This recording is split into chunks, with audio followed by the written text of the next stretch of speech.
तर बुलेटिनच्या सुरुवातीलाच आपण जातोय नाशिकमध्ये। नाशिकमध्ये काल झालेल्या दंगलीनंतर आता परिस्थिती ही सामान्य होताना दिसते। पोलिसांनी दंगलखोरांना पकडण्याची मोहीम सुरू केली असून आतापर्यंत दोन्ही गटातील 15 लोकांना पोलिसांनी ताब्यात घेतल्याचं कळतंय।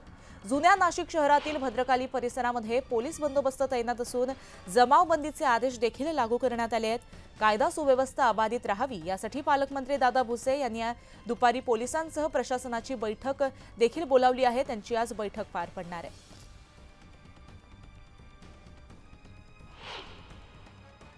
नाशिकमध्ये 2 गटात झालेल्या वादानंतर आता पोलीस ॲक्शन मोडवरती आलेले आहेत आणि जे दंगलखोर आहेत यांना पकडण्याची मोहीम देखील आता सुरू करण्यात आलेली आहे। डीसीपी किरण कुमार चव्हाण आपल्यासोबत आहे। नेमकं पोलिसांची काय कारवाई सुरू आहे आपण त्यांना विचारूया।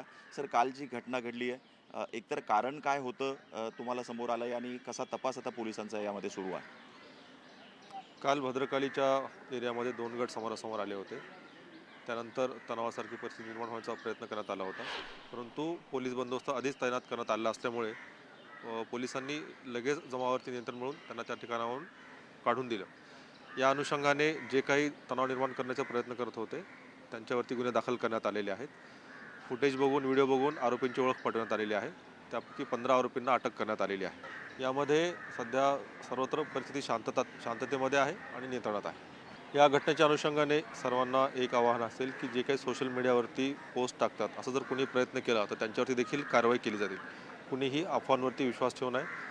सोशल मीडियावरती जे काही मेसेज कोणी व्हायरल करण्याचा असा प्रयत्न करेल त्यांच्यावर देखील कठोर कारवाई केली जाईल। आपण बघितलं तर आता पोलीस ॲक्शन मोडवरती आलेले आहेत आणि जे दंगलखोर आहेत यांना शोधण्याची मोहीम देखील सुरू झाली आहे। ज्या ठिकाणी काल दगडफेक झाली इथले सगळे CCTV फुटेज तपासले जातात आणि त्यानंतर जे दोषी आहेत यांना पकडण्याचं काम देखील सुरू करण्यात आलं आहे। नागरिकांनी कोणत्याही अफवांवर विश्वास ठेवू नये असं आवाहन देखील DCPंनी केलेलं आहे। अहमद बागुलसह हरीश दिमोटे, न्यूज 18 लोकमत, नाशिक।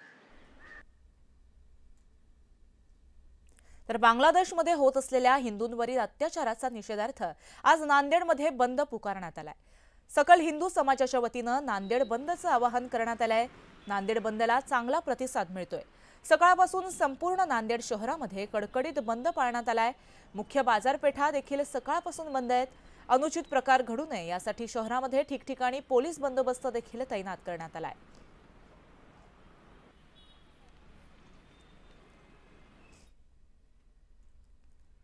महंत रामगिरी महाराज यांनी केलेल्या वक्तव्यामुळे राज्यातील काही जिल्ह्यांमध्ये आंदोलन करण्यात आलं।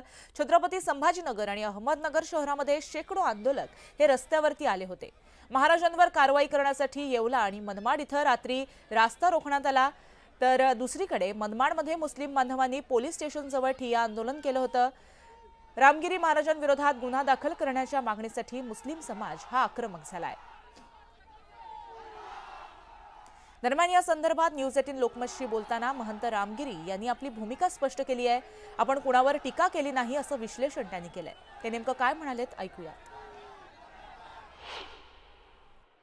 टीका हा विषयच नाही ना, या ठिकाणी आम्ही विश्लेषण केलं। टीकेचा काय विषय आहे? ते ग्रंथात लिहिलेलं आहे। जे ग्रंथात लिहिलेलं ते आम्ही बोललेलो आहे। त्यामध्ये टीकेचा काय विषय आहे? विश्लेषण केलं फक्त त्या गोष्टीचं। टीका आणि विश्लेषण याच्यामध्ये फरक केला पाहिजे ना आपण।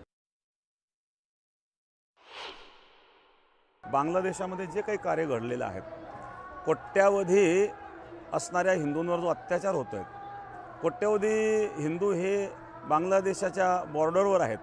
भारताने प्रवेश द्यावा या दृष्टिकोनातून ते त्या ठिकाणी थांबलेले आहेत आणि सरकारला विनंती करतायत। तर अशा प्रकारे हा जो प्रकार घडतो आहे, आमचा त्याच्या पाठीमागचा उद्देश हा होता की हिंदू जर जागृत झाला नाही तर असे प्रकार हे भारतातही होऊ शकतात। आणि म्हणून या ठिकाणी माझं म्हणणं एक आहे की अराजक जे तत्व असतं, या अराजक तत्वाला हिंदू असतील, मुस्लिम असतील, कुठल्याही धर्मातले असतील, त्यांनी थांबवलं पाहिजे।